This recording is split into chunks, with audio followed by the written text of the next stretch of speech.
भगवान शिव से प्रार्थना करते हैं, स्तुति करते हैं, हाथ जोड़कर कहते हैं प्रभु चलिए चल करके उस यज्ञ को सफल कीजिए।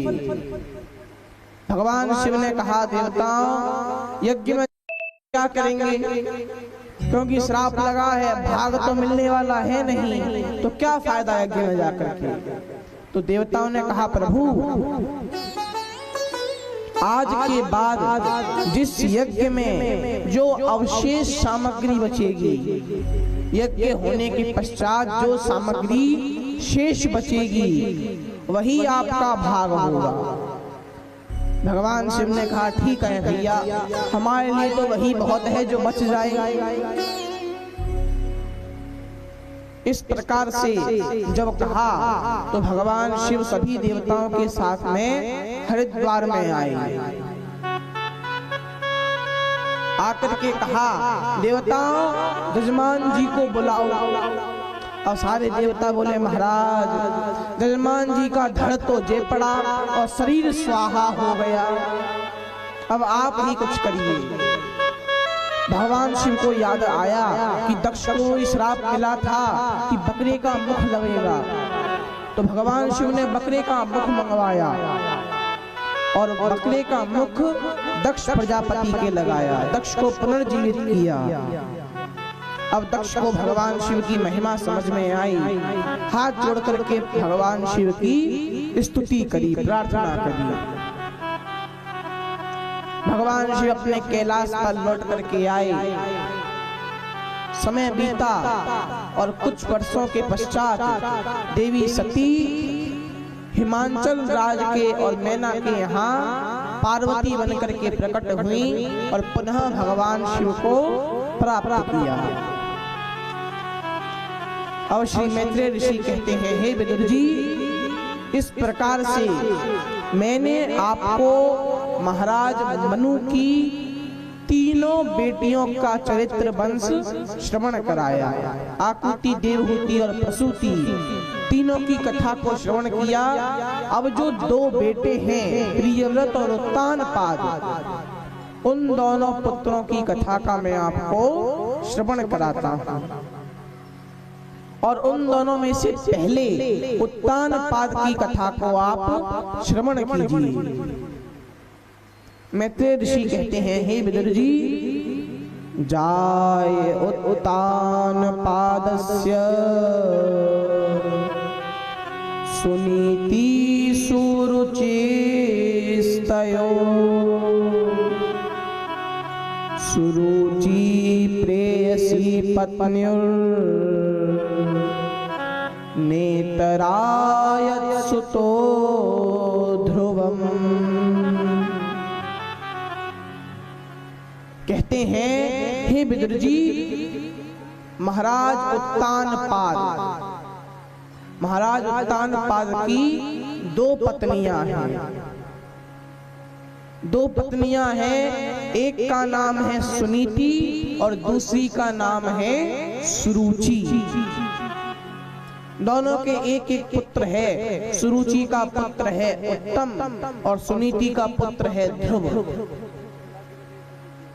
लेकिन महाराज उत्तानपाद सुरुचि से ज्यादा प्रेम करते हैं, सुनीति से प्रेम नहीं करते।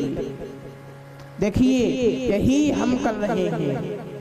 सुनीति अर्थात बुद्धिमानी और सुरुचि अर्थात मनमानी। हम लोग क्या कर रहे हैं, हम लोग बुद्धिमानी से कोई काम नहीं करते बल्कि मनमानी से करते हैं। जो मन में आया वो करते हैं। सुनीति का अर्थ है कि नीति में रहें, यानी शास्त्र जो कहते हैं हम वो करें। और सुरुचि का अर्थ है कि भैया शास्त्र पढ़ गए पुराने, शास्त्रों को छोड़ो, जो मन में आए सो करो।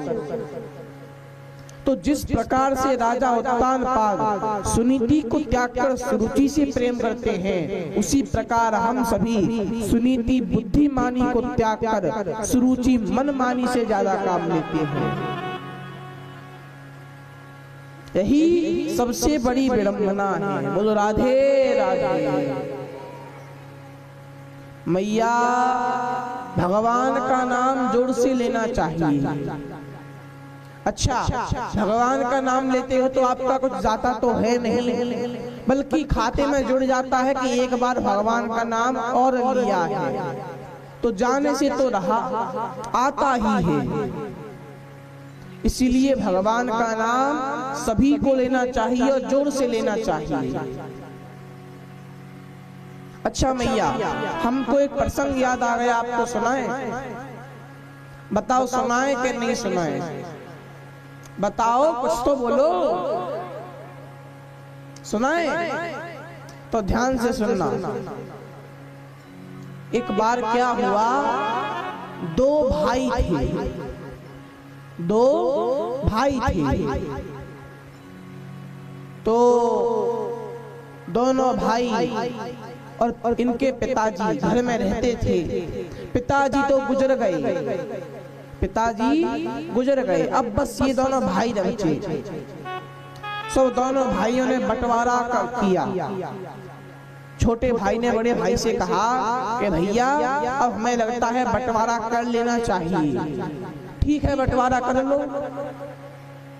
तो छोटे भाई ने कहा कि देखिए भैया, बड़े भाई से, आप बड़े हैं तो एक काम कीजिए, आप बंटवारा कर दीजिए।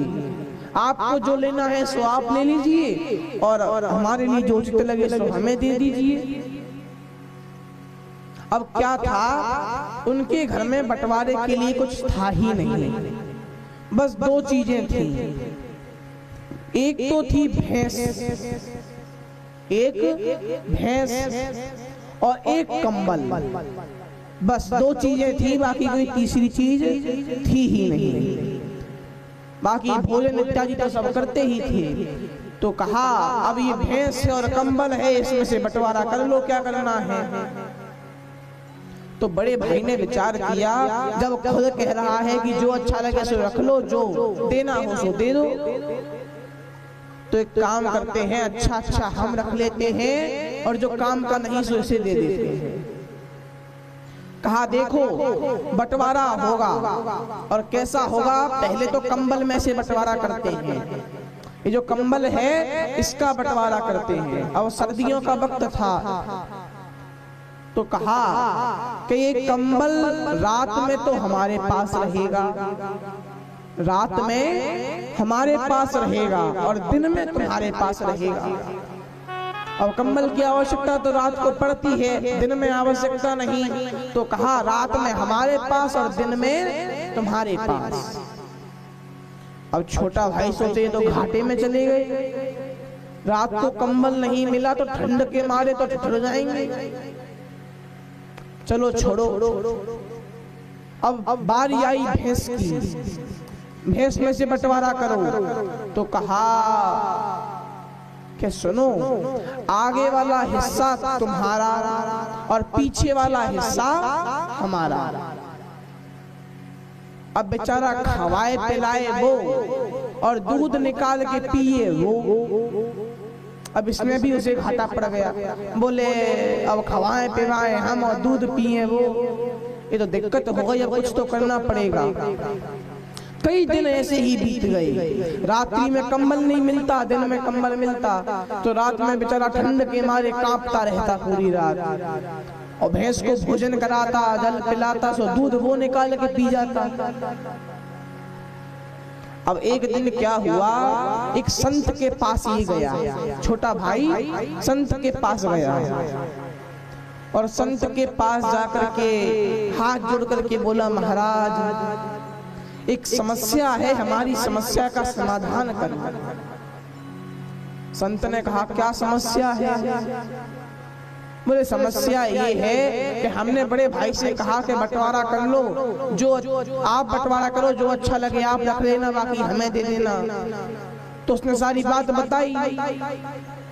अब संत ने उसके कान में कुछ कह दिया, कहा घर जाकर के ये उपाय करना, उपाय बताया, घर जाकर के ये उपाय करना, तुम्हारी समस्या दूर हो जाएगी। अब वो घर आया, शाम के वक्त घर आया, रात हुई, रात को बड़े भाई ने कंबल मांगा, दे दिया और सवेरा हुआ तो बड़े भाई ने कंबल इसे लौटा दिया। अब इसने क्या किया, कंबल को ठंडे पानी की बाल्टी में भिगोकर रख दिया। ठंडे पानी में कंबल को भिगोकर